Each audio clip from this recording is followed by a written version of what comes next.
The Callaway Reach had been dead for 63 years before Marcus Vane found her.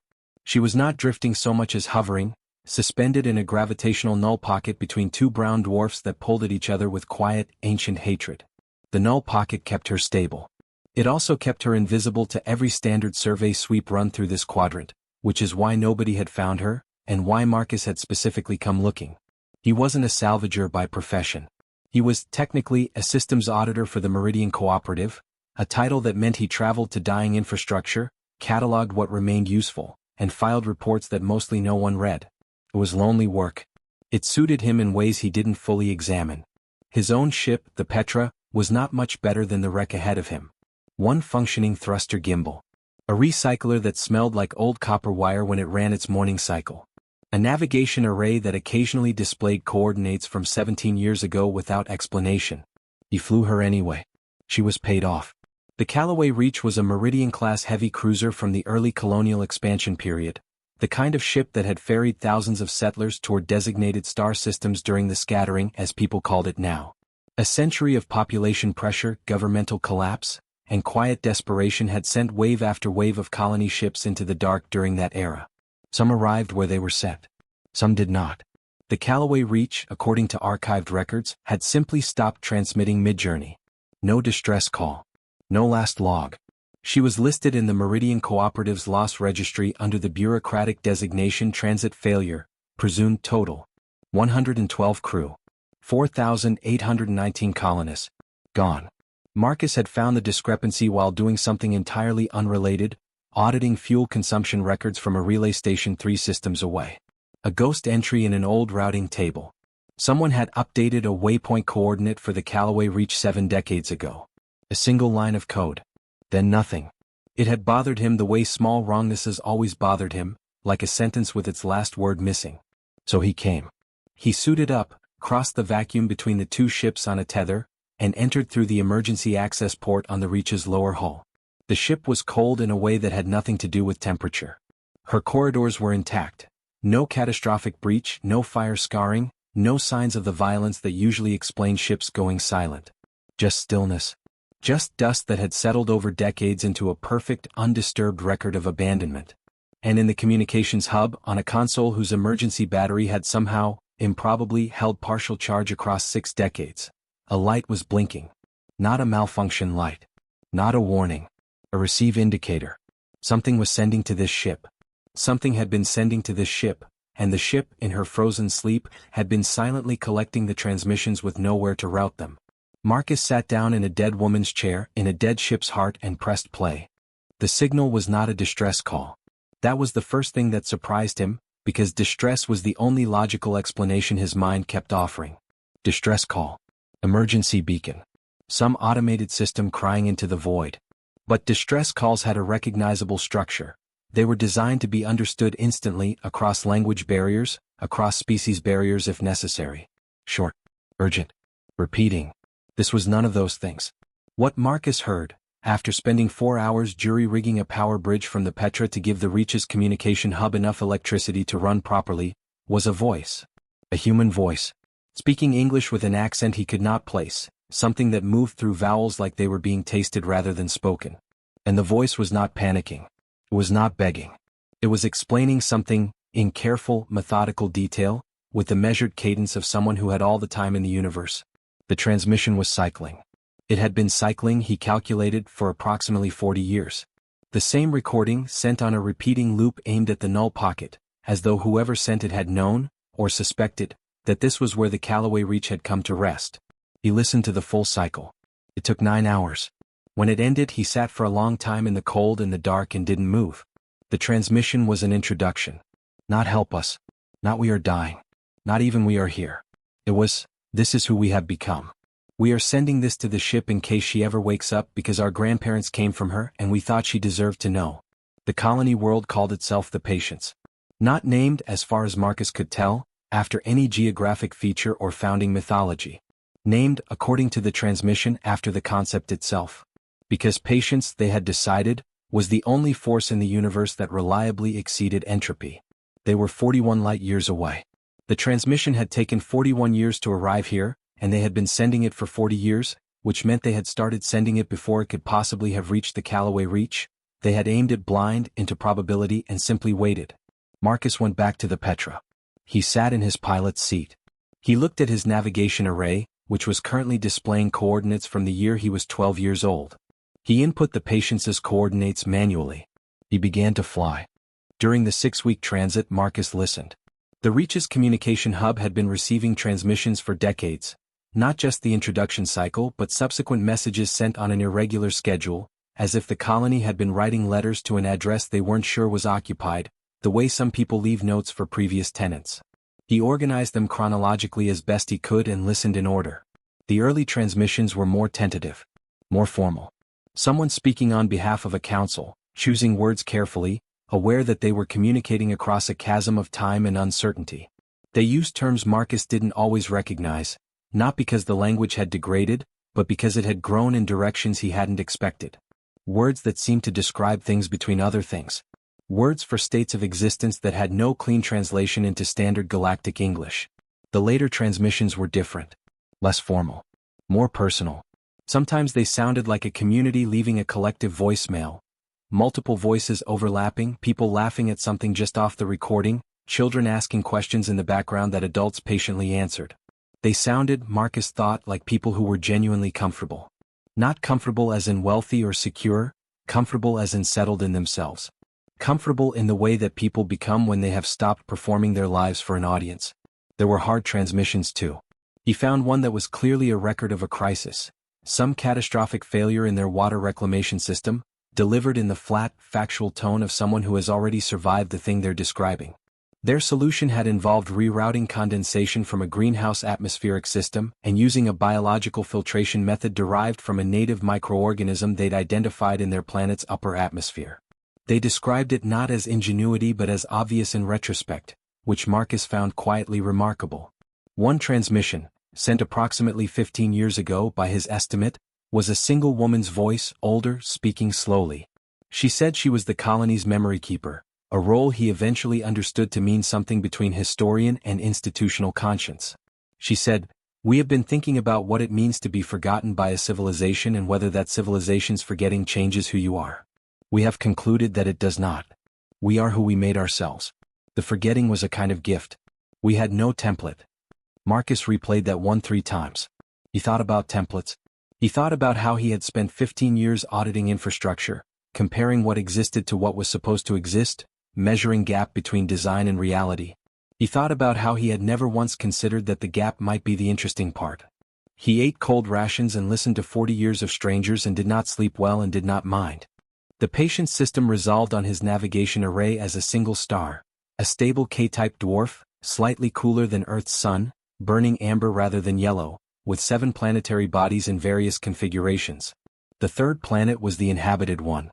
He knew this before his sensors confirmed it because the third planet was the only one with a visible electromagnetic signature, and that signature had a particular quality he could not immediately name. It was quiet. Deliberately quiet. Not silent, he could detect it when he specifically looked, but it had been designed or had evolved through practice, to produce as little detectable output as possible. Their communications used tight beam directional transmission rather than broadcast. Their energy infrastructure generated negligible waste radiation.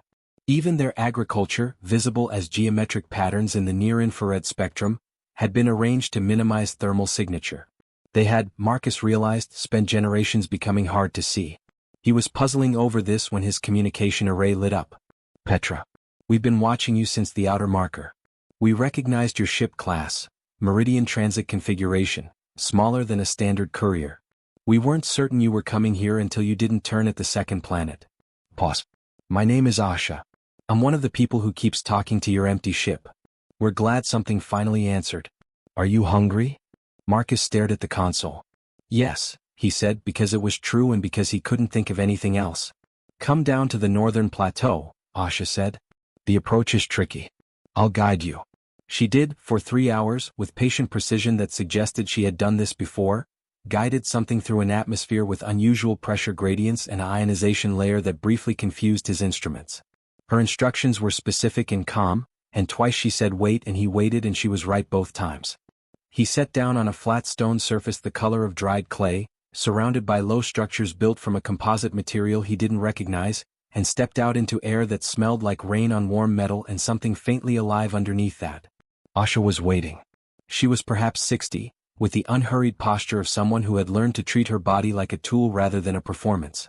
Behind her stood a loose gathering of perhaps 30 people, different ages, no particular formation, watching him with curiosity that was frank rather than cautious. "You're the auditor," Asha said. It wasn't a question. "How did you know?" "The transmission logs on the Reach indicate a Meridian Cooperative Access Code was used recently. Only auditors have those." She studied him. "We wondered if a salvager would come first. We're glad it wasn't." "Why?" "Salvagers want to take things," she said simply. "We're not ready to have things taken." She led him inside. The interior of the building was larger than the exterior suggested, not because of any engineering illusion but because everything was built close and efficient, with no wasted volume. Every surface had a secondary function. Walls held insulation and water conduit, and he realized slowly, a network of biological conduit, tubes housing living organisms that contributed to the building's climate regulation. The materials were extraordinary, not advanced in the way that advanced usually meant in the broader galaxy, which tended toward computational complexity and energy density, but advanced in the sense of thorough. Every problem had been solved with whatever was available. The solutions had then been refined over generations until they stopped being solutions and started being simply the way things were. "The first generation had almost nothing," Asha said as a younger man brought food, something warm and grain-based with a protein component Marcus couldn't identify but that tasted correct in a way he found hard to articulate. "The ship lost most of its supply cargo to a hull failure in the 3rd year. They had seeds. They had hand tools. They had expertise distributed across 5,000 people." "That's actually a lot," Marcus said. "They didn't think so at the time." She sat across from him. "There are records, early ones, that suggest the first decade was close to catastrophic. Not physically. Psychologically. People trained for specific roles in a society that no longer existed. The crisis wasn't resources. It was purpose. What changed? They stopped trying to recreate what they'd lost and started asking what this place actually needed." She paused. "It sounds simple. It wasn't. It took about 20 years and a lot of very difficult community conversations. There are records of those too if you want them. They're uncomfortable to read." He spent the next 3 days in an archive, not a digital one though they had digital records but a physical one, a room of stored material in various formats, maintained by people whose specific job was continuity of knowledge. They were not librarians exactly. They were more like the people who remembered why the rules existed so that others could decide which rules still made sense. He learned that the patients had developed 17 distinct engineering solutions that, as far as he could determine, had no parallel in the broader galaxy. Not because they were beyond anyone else's capability, but because they had emerged from specific pressures that only this specific isolation had created. A form of water architecture that worked with the planet's unusual atmospheric water cycle. A soil augmentation system that used the native microbiome rather than fighting it. A communication network based on principles he needed 2 days to understand, which used the planet's ionosphere as a transmission medium in a way that was effectively undetectable from space. That last one explained their deliberate electromagnetic quietness. They hadn't been hiding exactly. They had built a system that happened to be invisible, and then had thought carefully about whether to change that and had decided for now not to. "You knew other ships might find you," Marcus said to Asha on the 4th day. "The transmissions to the Reach, you were making contact on your own terms." "We've been having that debate for 100 years, she said. "When to reach out. Whether to reach out. The decision to start transmitting to the Reach was not unanimous. Some people here believe we should have waited longer." "Waited for what?" She looked at him steadily. "To understand ourselves well enough that contact with the rest of humanity wouldn't change who we are." "And do you?" "No," she said. "But we decided the risk of never reaching out was worse than the risk of reaching out too soon." On the 5th day, Asha took him to meet the listeners. He had heard them mentioned in passing. References in the community to people who did something that wasn't quite explained, who lived in the outer settlements, who were consulted on certain kinds of decisions. He had assumed they were elders or a governing body of some kind. They were 8 people of varying ages, living in a sparse outpost at the northern edge of the plateau, in a structure with one wall entirely open to the sky. They sat or stood in loose arrangement, not meditating, not doing anything Marcus could categorize, just present, with an attentiveness that had the quality of listening to something very faint. What are they listening to? Marcus asked. The background, Asha said. The void radiation. Cosmic microwave background, long-wave gravitational disturbances, the low-frequency interactions between the brown dwarfs in the outer system. She watched them. Over generations, some people here developed a sensitivity to patterns in it. Or more precisely, developed frameworks for finding patterns, and then trained that sensitivity until it became almost intuitive. That's not possible, Marcus said, and then caught himself because he was standing on a planet full of things he had said that about. Not the way you mean it, she agreed. They're not perceiving it neurologically. They have instruments. But the instruments feed into a practice that is partly analytical and partly, we don't have a good word for it in standard English. Something like resonance. The instrument reads the signal. The listener learns to feel the instruments reading the way a musician feels rhythm. Over years they become very accurate at detecting anomalies. What kind of anomalies? Ships mostly, she said. Mass events.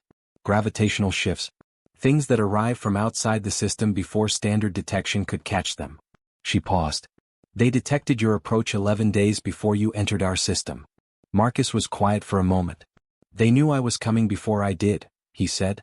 Before you had decided to come, yes. The trajectory was clear from your entry vector into this region. She said it without gloating as a simple fact. It has saved us twice from situations that could have been dangerous. What kind of situations? She didn't answer immediately. Then, the galaxy is not as empty as charts suggest. And not everything that moves through it is looking for conversation. He looked at the listeners. One of them, a young man, early 20s, turned and looked directly at Marcus with an expression that was not unfriendly but was somehow too steady, too settled, as though he was seeing Marcus from a slight remove, the way you look at something you've already understood. Marcus looked away first. On the 6th night, Marcus couldn't sleep. He walked through the settlement in the amber dark. This world's sun had set, but its moon, a large irregular body, reflected enough light to see by, and thought about the report he would have to write. That was his job. That was why he was here, technically, even if the reason he had come was the wrongness in the routing table, the missing last word of a sentence. He was a Meridian cooperative auditor. He had found an unregistered inhabited world populated by descendants of a lost colonial vessel. There were protocols for this. There were forms. There were, inevitably, institutional claims, resource surveys, jurisdictional questions, the particular kind of bureaucratic excitement that the cooperative got when something large and mappable turned up in the asset column. He sat on a stone at the settlement's edge and thought about what his report would set in motion. Asha found him there, which did not surprise him. He was starting to understand that the settlement had a kind of ambient awareness of its own, people checking on things without quite being asked. You're thinking about what happens when you leave, she said. I'm thinking about what my report triggers, he said. Which is, a lot. Cooperative survey teams. Probably a jurisdictional claim. Possibly a resettlement office. There's a standard process for reintegrating lost colonies, Asha said. The phrase was careful, precise, and clearly not something she was hearing for the first time. We know about the process. We've researched it. The records on the Reach had cooperative administrative documents through the last year of her voyage. Then you know what I'm worried about. We know what you're worried about on our behalf, she said, with a small correction in her tone that wasn't unkind. Which we appreciate. But we have been preparing for this conversation for 40 years. Since we first sent the transmission to the Reach. She paused. We are not unprepared for the world that finds us. We have been thinking about it for a very long time. What have you decided? That we want to be known, she said. But not administered. That we want to share what we've learned, genuinely, freely, but not have it taken and packaged and sold back to us or to others with our name removed. That we want contact and exchange and the possibility of kinship with the broader human community, but that we will not accept a relationship in which we are the object of the relationship rather than a party to it. She said it the way the early transmissions had explained the water crisis. Flat, factual, the tone of someone describing a thing they had already survived and metabolized. The cooperative won't agree to all of that, Marcus said. We know. She looked at the moon. So we will negotiate. We have things they want, and we understand what we want in return, and we have been patient this long. She glanced at him. We're also aware that the quality of the first report matters a great deal. How a thing is described shapes how it is seen. Marcus looked at her. I'm an auditor, he said. I measure gaps between design and reality. And what is the gap here? He thought about it for a long time. The amber moonlight. The quiet settlement. The listeners at the edge of the plateau. 40 years of transmissions to a ship that might never have woken up. 5,000 people's descendants, 4,000 people's descendants, building something that had no template. The design assumed you wouldn't make it, he said. Or if you made it, you'd be diminished, struggling, in need of rescue. Yes. The reality is, he said and stopped. Is what? Is that you built something the design didn't have language for. Asha smiled. It was the first time he had seen her smile. It changed her face into something younger and more tired simultaneously, the expression of someone who has wanted to hear a thing said out loud for a very long time. Write that, she said. On the 6th night, Marcus couldn't sleep. He walked through the settlement in the amber dark. This world's sun had set, but its moon, a large irregular body, reflected enough light to see by, and thought about the report he would have to write. That was his job. That was why he was here, technically, even if the reason he had come was the wrongness in the routing table, the missing last word of a sentence. He was a Meridian cooperative auditor. He had found an unregistered inhabited world populated by descendants of a lost colonial vessel. There were protocols for this. There were forms. There were, inevitably, institutional claims, resource surveys, jurisdictional questions, the particular kind of bureaucratic excitement that the cooperative got when something large and mappable turned up in the asset column. He sat on a stone at the settlement's edge and thought about what his report would set in motion. Asha found him there, which did not surprise him. He was starting to understand that the settlement had a kind of ambient awareness of its own, people checking on things without quite being asked. You're thinking about what happens when you leave, she said. I'm thinking about what my report triggers, he said. Which is, a lot. Cooperative survey teams. Probably a jurisdictional claim. Possibly a resettlement office. There's a standard process for reintegrating lost colonies, Asha said. The phrase was careful, precise, and clearly not something she was hearing for the first time. We know about the process. We've researched it. The records on the Reach had cooperative administrative documents through the last year of her voyage. Then you know what I'm worried about. We know what you're worried about on our behalf, she said, with a small correction in her tone that wasn't unkind. Which we appreciate. But we have been preparing for this conversation for 40 years. Since we first sent the transmission to the Reach. She paused. We are not unprepared for the world that finds us. We have been thinking about it for a very long time. What have you decided? That we want to be known, she said. But not administered. That we want to share what we've learned, genuinely, freely, but not have it taken and packaged and sold back to us or to others with our name removed. That we want contact and exchange and the possibility of kinship with the broader human community, but that we will not accept a relationship in which we are the object of the relationship rather than a party to it. She said it the way the early transmissions had explained the water crisis. Flat, factual, the tone of someone describing a thing they had already survived and metabolized. The cooperative won't agree to all of that, Marcus said. We know. She looked at the moon. So we will negotiate. We have things they want, and we understand what we want in return, and we have been patient this long. She glanced at him. We're also aware that the quality of the first report matters a great deal. How a thing is described shapes how it is seen. Marcus looked at her. I'm an auditor, he said. I measure gaps between design and reality. And what is the gap here? He thought about it for a long time. The amber moonlight. The quiet settlement.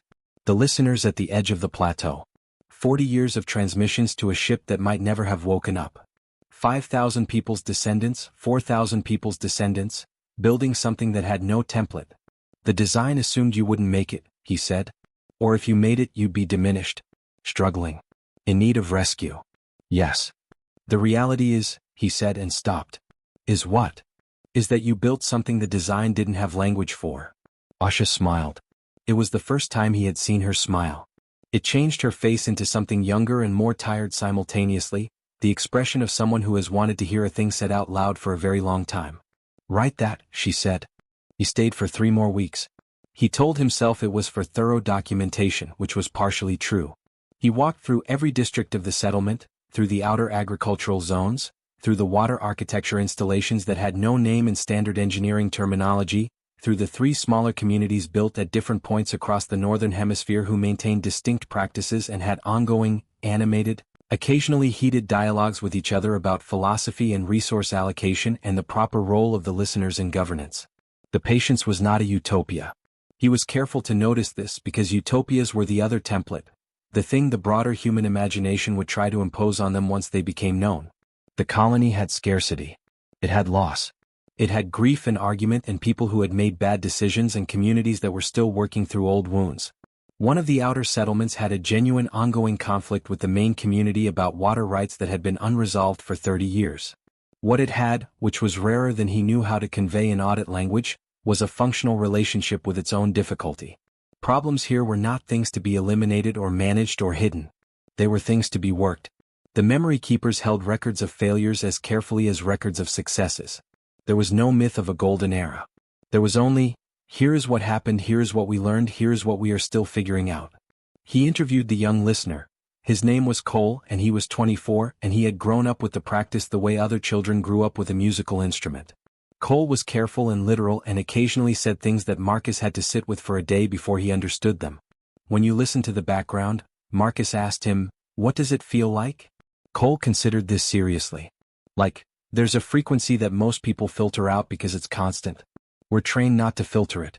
So it's always there, this sort of... He made a gesture with his hand, a slow oscillation. And within that, you learn to feel when something is different. Not different like an alarm. Different like when you're in a room and someone you know has just arrived before you see them. Pattern recognition. Partly. But also, the void isn't passive, Cole said. It's not empty and it's not doing nothing. It's full of events at different scales. Once you stop treating it as background and start treating it as foreground, you start to understand that being here, being a physical thing in space, is a conversation you're having with everything else. We're just trying to hear more of what's being said. Marcus wrote that down verbatim. He was not sure the cooperative would know what to do with it. He included it anyway. On the last night before his departure, Asha gave him a physical object. A small disk of the composite material their buildings were made from, incised with a symbol he didn't recognize. Our marker, she said. Every person who leaves the patients carries one. It means, there is a place that knows you existed. Marcus turned it over in his hand. It was warm from her hands. I'll write the best report I know how to write, he said. We know, Asha said. We decided to trust you 7 days before you arrived.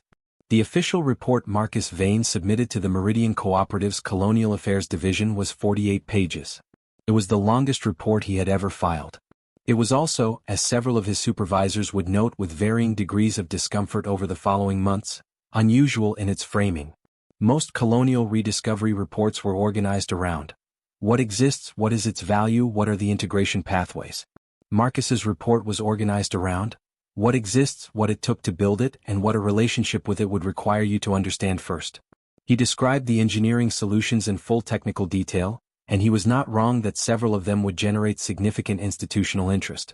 He described the listeners and their methodology without editorializing, in precise functional terms, and included a note that independent verification of their detection accuracy would require a dedicated scientific mission, because he personally had witnessed only a single instance. He described the political situation with the care of someone who understood that language shapes action. He did not use the word primitive. He did not use the phrase untouched resource. He used, repeatedly, the word developed, and he used it accurately, not in the sense of developed by someone else's standard, but in the sense of fully formed, fully deliberate, representing the outcome of sustained intelligent effort across many generations. He recommended that the cooperative's initial contact be conducted under a mutual exchange framework rather than an integration framework, a distinction with significant administrative implications that his supervisors flagged, debated, and ultimately, after 6 months and 3 rounds of internal review, accepted. Partly because the report made a compelling case. Partly because, as someone in colonial affairs noted privately, the patients had clearly been thinking about this longer than the cooperative had. In the personal notes section, which audit reports technically weren't supposed to have, but which no one had ever told Marcus he couldn't include, he wrote 2 paragraphs. The first, the standard assumption underlying colonial rediscovery protocol is that a lost colony will require assistance returning to something. This assumption should be revisited. What a colony requires is the chance to define the terms of its own continuation. These are different things. The patients does not need to return to anything. It needs the broader human community to meet it where it actually is. The second, I have spent 15 years measuring gaps between what was designed and what exists. This is the first time I have found a gap and concluded that the gap itself was the answer. The Callaway Reach was designed to deliver people to a designated world where they would build toward a specified outcome. The outcome was not achieved. What happened instead is not a failure with survivors. It is a different success. Our records should reflect this. He filed the report on a Tuesday morning from the Petra's communications array, sitting in the null pocket between the two brown dwarfs where the Callaway Reach still floated in her 60-year stillness. He had stopped here on the way back without quite planning to. The receive indicator on the Reach's console was still blinking. But now it had an answer to blink at.